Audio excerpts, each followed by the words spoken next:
Hi, I'm Dr. Simon Chang. Welcome to Hospitality Marketing class. This part we like to talk about why marketing. This is a big W. Why? Why doing marketing? What do you think the company needs marketing for? And why are they gaining from the marketing? A lot of business will say, why? Don't ask why, just making the money, right? Marketing is making money. Do you agree that conclusion? Yes or not? Okay, so this is the issue we are dealing with today. Why marketing? Why do you do what you do? Do you know what you do? A lot of you probably know what you're doing and you know how you do it, and you do know why you do it. Okay, a lot of people don't ask why. They just know. I just know what to do and I know how to do it. And why? Doesn't matter, because that's come after that. But this part of section, we like you to focus on why. Okay, so I would like to give you a short video. This is a very famous leadership speaker called Simon Sinek. He had a TED Talk video released in 2009. That's about 10-12 years ago. Still powerful. And I would like you to see. And please pay attention to watch the video. And we will discuss a lot more after the video. Okay? So let's take a look at the video. Then we discuss more about why marketing. Alright?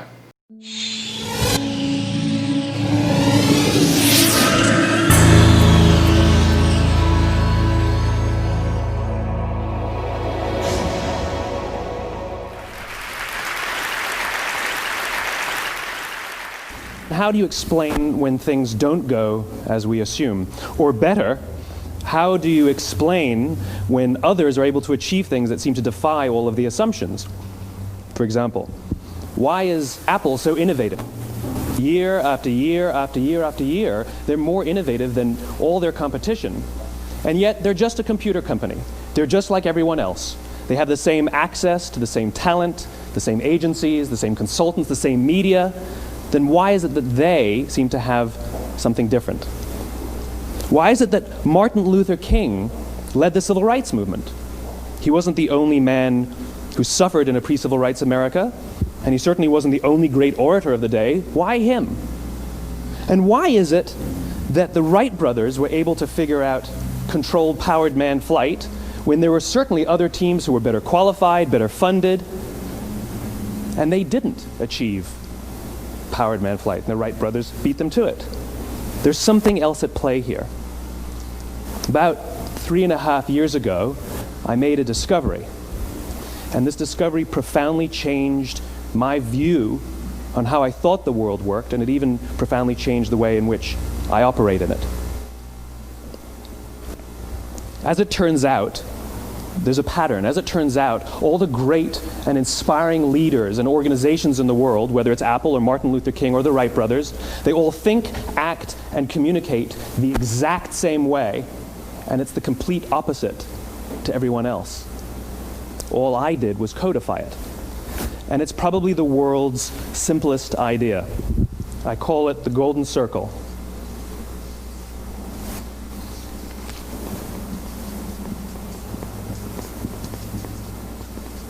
Why, how, what? This little idea explains why some organizations and some leaders are able to inspire where others aren't. Let me define the terms really quickly. Every single person, every single organization on the planet knows what they do, 100%. Some know how they do it, whether you call it your differentiating value proposition or your proprietary process or your USP. But very, very few people or organizations know why they do what they do. And by why, I don't mean to make a profit. That's a result. It's always a result. By why, I mean what's your purpose? What's your cause? What's your belief? Why does your organization exist? Why do you get out of bed in the morning? And why should anyone care? Well, as a result, the way we think, the way we act, the way we communicate is from the outside in. It's obvious. We go from the clearest thing to the fuzziest thing. But the inspired leaders and the inspired organizations, regardless of their size, regardless of their industry, all think, act, and communicate from the inside out. Let me give you an example. I use Apple because they're easy to understand and everybody gets it. If Apple were like everyone else, a marketing message from them might sound like this. We make great computers. They're beautifully designed, simple to use, and user-friendly. Want to buy one? Meh. And that's how most of us communicate. That's how most marketing is done, that's how most sales is done, and that's how most of us communicate interpersonally. We say what we do, we say how we're different or how we're better, and we expect some sort of behavior, a purchase, a vote, something like that. Here's our new law firm. We have the best lawyers with the biggest clients. We have, we always perform for our clients, do business with us. Here's our new car. It gets great gas mileage. It has, leather seats. Buy our car. But it's uninspiring. Here's how Apple actually communicates. Everything we do, we believe in challenging the status quo. We believe in thinking differently. The way we challenge the status quo is by making our products beautifully designed, simple to use, and user-friendly. We just happen to make great computers. Want to buy one? Totally different, right? You're ready to buy a computer from me. All I did was reverse the order of the information. What it proves to us is that people don't buy what you do, people buy why you do it. People don't buy what you do, they buy why you do it. This explains why every single person in this room is perfectly comfortable buying a computer from Apple. But we're also perfectly comfortable buying an MP3 player from Apple, or a phone from Apple, or a DVR from Apple. But as I said before, Apple's just a computer company. There's nothing that distinguishes them structurally from any of their competitors. Their competitors are all equally qualified to make all of these products. In fact, they tried. A few years ago, Gateway came out with flat screen TVs. They're eminently qualified to make flat screen TVs. They've been making flat screen monitors for years. Nobody bought one. And Dell came out with MP3 players and PDAs. And they make great quality products, and they can make perfectly well-designed products, and nobody bought one. In fact, talking about it now, we can't even imagine buying an MP3 player from Dell. Why would you buy an MP3 player from a computer company? But we do it every day. People don't buy what you do, they buy why you do it. The goal is not to do business with everybody who needs what you have. The goal is to do business with people who believe what you believe. Here's the best part. None of what I'm telling you is my opinion. It's all grounded in the tenets of biology, not psychology, biology. If you look at a cross-section of the human brain, looking from the top down, what you see is the human brain is actually broken into three major components that correlate perfectly with the golden circle. Our newest brain, our Homo sapien brain, our neocortex, corresponds with the what level. The neocortex is responsible for all of our rational and analytical thought and language. The middle two sections make up our limbic brains, and our limbic brains are responsible for all of our feelings, like trust and loyalty. It's also responsible for all human behavior, all decision-making, and it has no capacity for language. In other words, when we communicate from the outside in, yes, people can understand vast amounts of complicated information like features and benefits and facts and figures. It just doesn't drive behavior. When we communicate from the inside out, we're talking directly to the part of the brain that controls behavior, and then we allow people to rationalize it with the tangible things we say and do. This is where gut decisions come from. Sometimes you can give somebody all the facts and your figures, and they say, I know what all the facts and details say, but it just doesn't feel right. Why would we use that verb? It doesn't feel right, because the part of the brain that controls decision-making doesn't control language. And the best we can muster up is, I don't know, it just doesn't feel right. Or sometimes you say you're leading with your heart, or you're leading with your soul. Well, I hate to break it to you, those aren't other body parts controlling your behavior. It's all happening here in your limbic brain, the part of the brain that controls decision-making and not language. But if you don't know why you do what you do, and people respond to why you do what you do, then how will you ever get people to vote for you or buy something from you, or more importantly, be loyal and want to be a part of what it is that you do? Again, the goal is not just to sell people who need what you have. The goal is to sell to people who believe what you believe. The goal is not just to hire people who need a job. It's to hire people who believe what you believe. I always say that, there's if you hire people just because they can do a job, they'll work for your money. But if you hire people who believe what you believe, they work for you with blood and sweat and tears. And nowhere else is there a better example of this than with the Wright brothers. Most people don't know about Samuel Pierpont Langley. And back in the early 20th century, the pursuit of powered man flight was like the dot-com of the day. Everybody was trying it. And Samuel Pierpont Langley had what we assume to be the recipe for success. I mean, even now, you ask people, why did your product or why did your company fail? And people always give you the same permutation of the same three things. Undercapitalized, the wrong people, bad market conditions. It's always the same three things. So let's explore that. Samuel Pierpont Langley was given $50,000 by the War Department to figure out this flying machine. Money was no problem. He held a seat at Harvard and worked at the Smithsonian and was extremely well connected. He knew all the big minds of the day. He hired the best minds money could find, and the market conditions were fantastic. The New York Times followed him around everywhere, and everyone was rooting for Langley.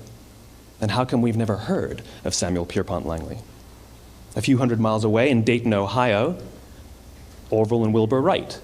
They had none of what we consider to be the recipe for success. They had no money. They paid for their dream with the proceeds from their bicycle shop. Not a single person on the Wright brothers' team had a college education, not even Orville or Wilbur. And the New York Times followed them around nowhere. The difference was Orville and Wilbur were driven by a cause, by a purpose, by a belief. They believed that if they could figure out this flying machine, it'll change the course of the world. Samuel Pierpont Langley was different. He wanted to be rich, and he wanted to be famous. He was in pursuit of the result. He was in pursuit of the riches. And lo and behold, look what happened.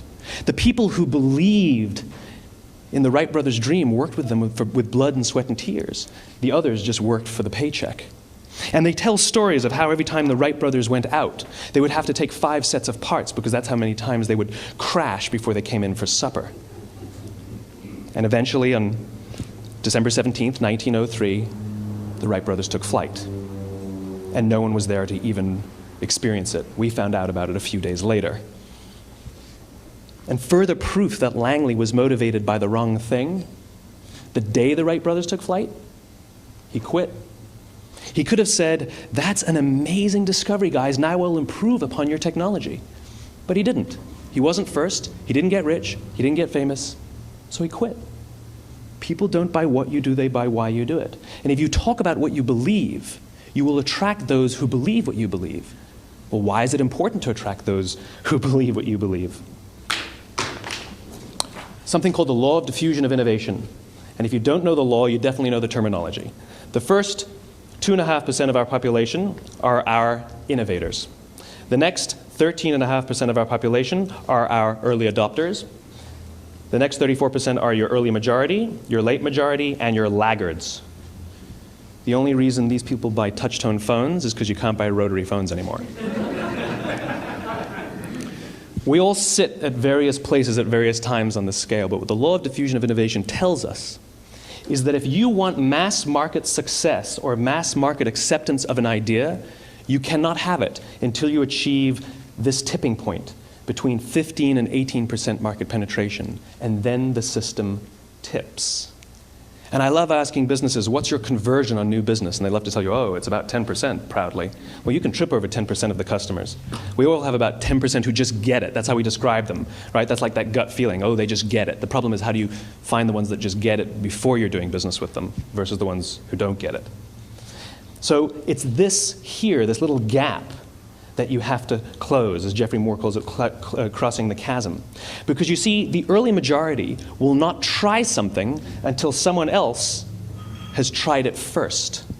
And these guys, the innovators and the early adopters, they're comfortable making those gut decisions. They're more comfortable making those intuitive decisions that are driven by what they believe about the world and not just what product is available. These are the people who stood online for 6 hours to buy an iPhone when they first came out, when you could have just walked into the store the next week and bought one off the shelf. These are the people who spent $40,000 on flat-screen TVs when they first came out, even though the technology was substandard. And by the way, they didn't do it because the technology was so great. They did it for themselves. It's because they wanted to be first. People don't buy what you do, they buy why you do it. And what you do simply proves what you believe.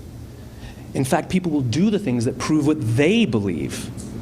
The reason that person bought the iPhone in the first 6 hours, or stood in line for 6 hours, was because of what they believed about the world and how they wanted everybody to see them. They were first. People don't buy what you do, they buy why you do it. So let me give you a famous example, a famous failure and a famous success of the law of diffusion of innovation.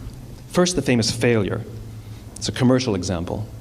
As we said before a second ago, the recipe for success is money and the right people and the right marketing conditions, right? You should have success then.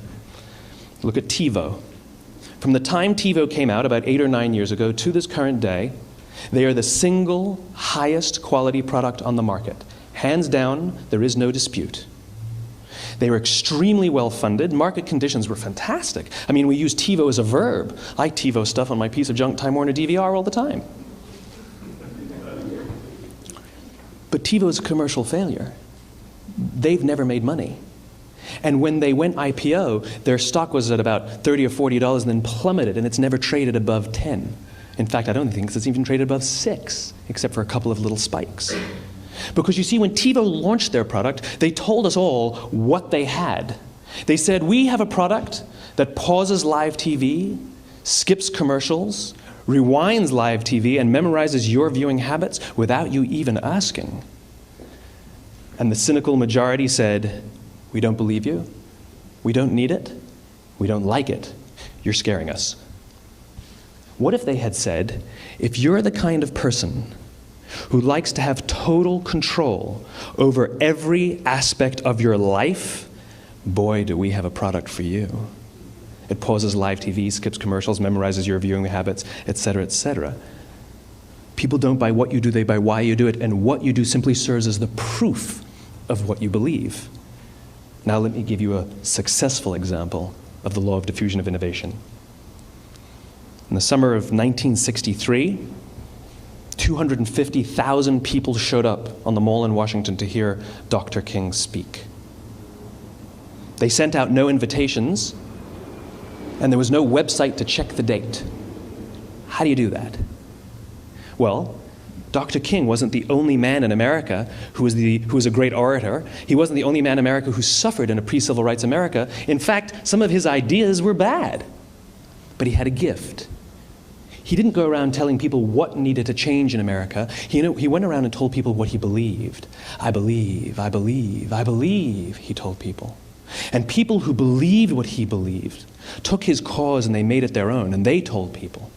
And some of those people created structures to get the word out to even more people. And lo and behold, 250,000 people showed up on the right day, on the right time to hear him speak. How many of them showed up for him? 0. They showed up for themselves. It's what they believed about America that got them to travel on a bus for 8 hours to stand in the sun in Washington in the middle of August. It's what they believed, and it wasn't about black versus white. 25% of the audience was white. Dr. King believed that there are 2 types of laws in this world, those that are made by a higher authority and those that are made by man.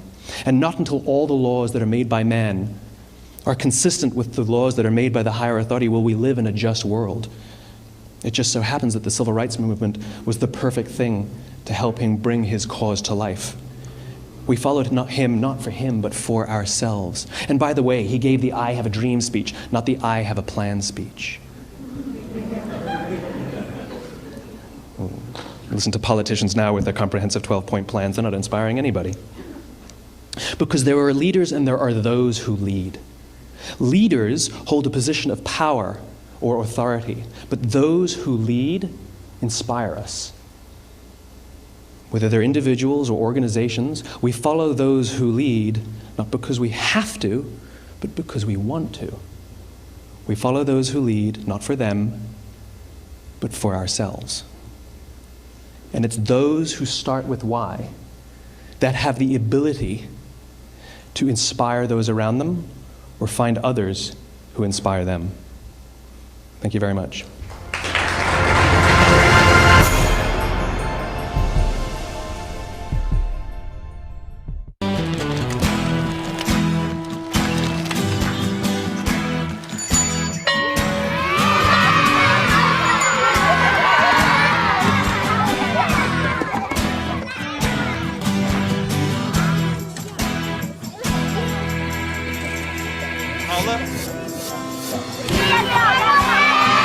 Sharing.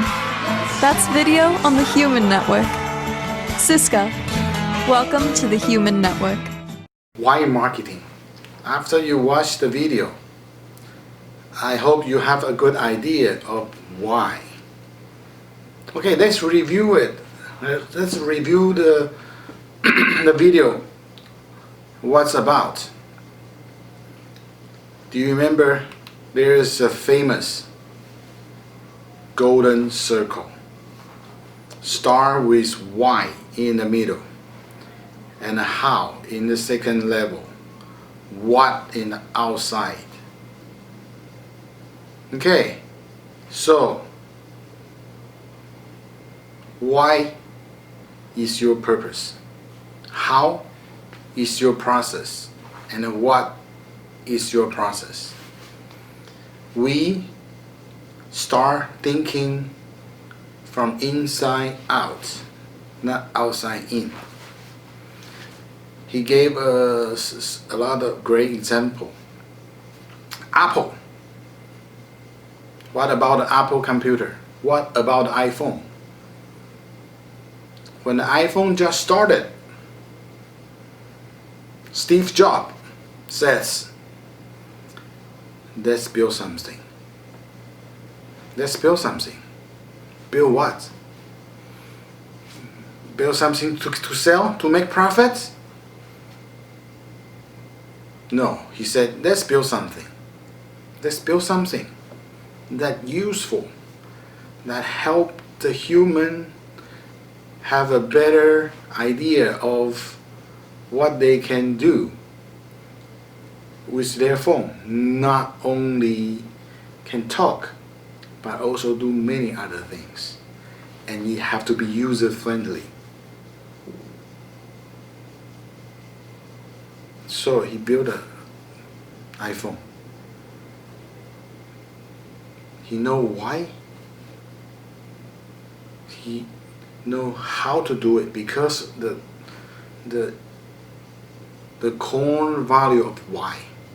So he built a beautiful design iPhone, easy to use, friendly. So what they got is the iPhone pad. So everybody got one.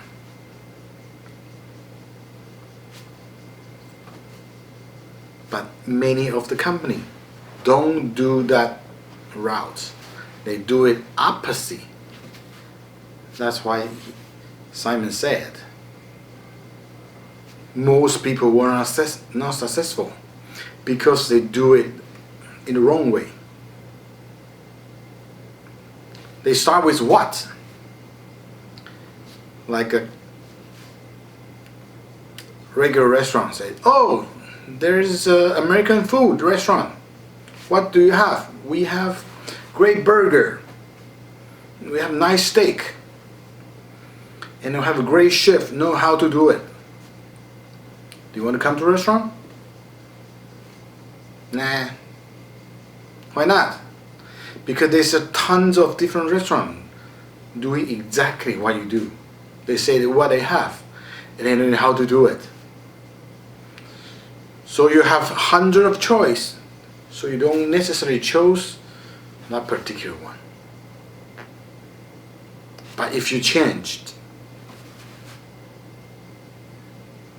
we have a great cost of running a business. Our business model is making healthy food, provide better, safe, and the quality.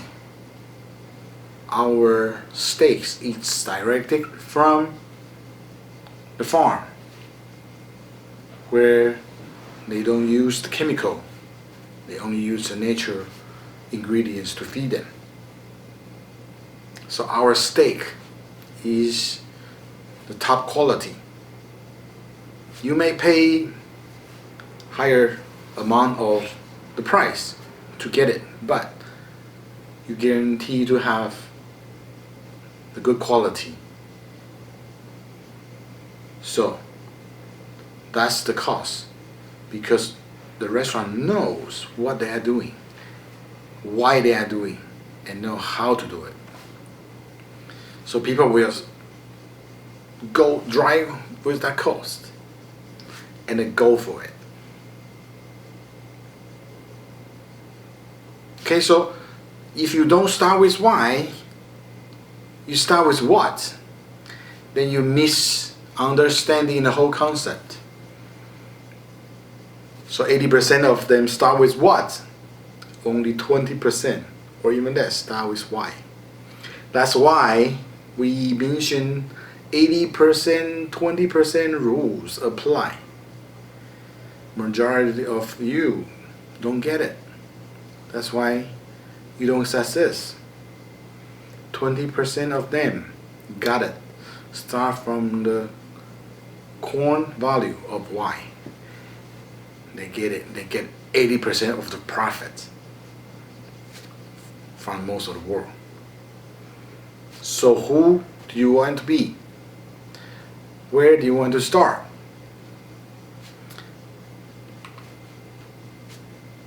Every single company knows what they do, right? From the what level. No matter how big or small the company is. I know how to make food. I'm a good chef. Okay. I know what I can give. Everyone can easily describe the product or service the company sell or job function they have within the company. That's the basic, the surface, what's come out. So millions of the information come from this bottom up. So where you gonna choose? Where the customer gonna choose from? One of 100 million. So if you only provide what level, you have to compete with hundreds and millions of competitors. All right. Then come to the second level. How?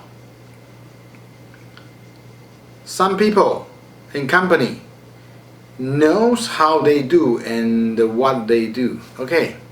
How is little deeper. Some of company just doing whatever. They maybe don't even know how they do it. They just doing things. They don't even care. But some company care. They know how exactly they do. They specifically know. Okay? Differentiation value. They know. They just know how. Okay? They have the know-how to do it. So that might give them some edge for the business. So they have a good position in the marketplace.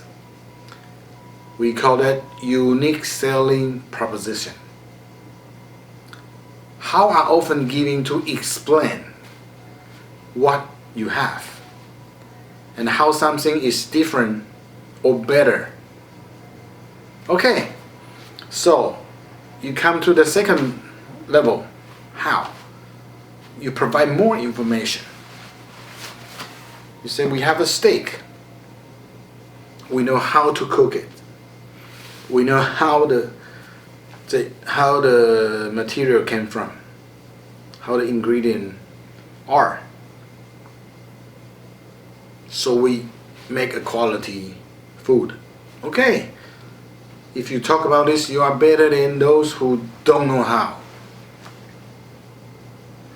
But that's maybe narrow you down to hundreds, thousands competitors. So you still have to compete with one of 1,000, one of 100. And can you win from that? Maybe, maybe not. Because this doesn't drive the behavior. Now comes the last part, is why. Very few people or company can clearly articulate why they do and what they do. They maybe have idea, but they may not know exactly what they do, why they do it. Okay, so why is all about your purpose. What is the purpose of the company?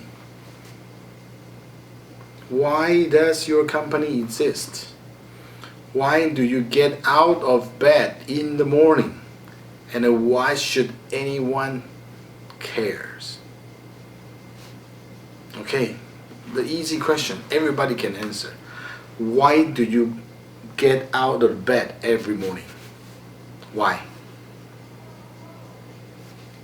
Any reason you get out the bed for the morning? Because the sunshine is too light, too bright, you cannot sleep. That's why you get up. Or you have something to do. You get up. Okay, you go to school. And why did you go to school? Or you go to work. And why did you go to work? Go to school, maybe study. And why did you study? Go to work. Make money. Why do you make money? Have to go deeper. You make money for providing the food for your family. You go study because I like to get more knowledge. Okay, you have to go deeper. A lot of people don't think much deeper. Still can go deeper. Now, why did you want to gain more knowledge? Is there any reason why? Because, okay, so there's more that you need to ask. Company does that too. Okay, so as I mentioned earlier, a lot of company, the bottom line is make money. The result, they like to get a good result of having profits. Great. Everybody does, but there's a cost. The results usually came from a great cost. So, if you know why you do it, people driving the behavior towards to you. Okay, they believe what you believe, as Simon mentions. Okay, very few people grasp at that. So they believe what you believe means you have the loyal customer. Your customer believe in your food, believe in your hotel. They know you always providing the clean bed They know you always have a higher standard because you care of the customer. You care for their needs. If my purpose is to serve in the hospitality industry, not about making money. Yes, we're making money, but about serving. You put the serving at the front. We provide the customer needs. Then they give us the reasonable benefit. That's the result. Not the other way around. If the other way around, that's it. If the company, if the restaurant put the money, making money on the top of the list, what would happen? The food cost were reduced. The service will reduce. They use less quality food. They use less employee to serve because they gain more benefit, profit from it. They use cheaper stuff. Sometimes use best stuff because those are not up to the standard. But if their purpose to making money, and that's how they get it from. So the customer may or may not notice, but the result sometimes might be difficult. There's a lot of news about some big company using less than quality food, and the customer got poisoned, so the company run out of business. Okay, because they don't know why they do the restaurant. They just know what to do it. Just want to make money. Open a restaurant. Sell. But that's not the essential part.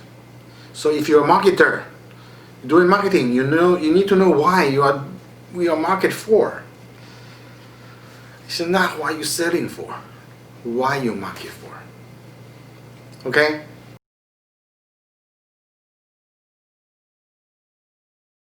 This interesting part of the video, they talk about law of diffusion of innovation. This is directly linked with the marketing concept. They said only 2.5% of innovator will get the early products, and the early adopter is about 13.5%. And after this, about 15%, then you come to early majority of the population. That will be 34%. Then the later majority will be also 34%. And the final 16% we call a lagger.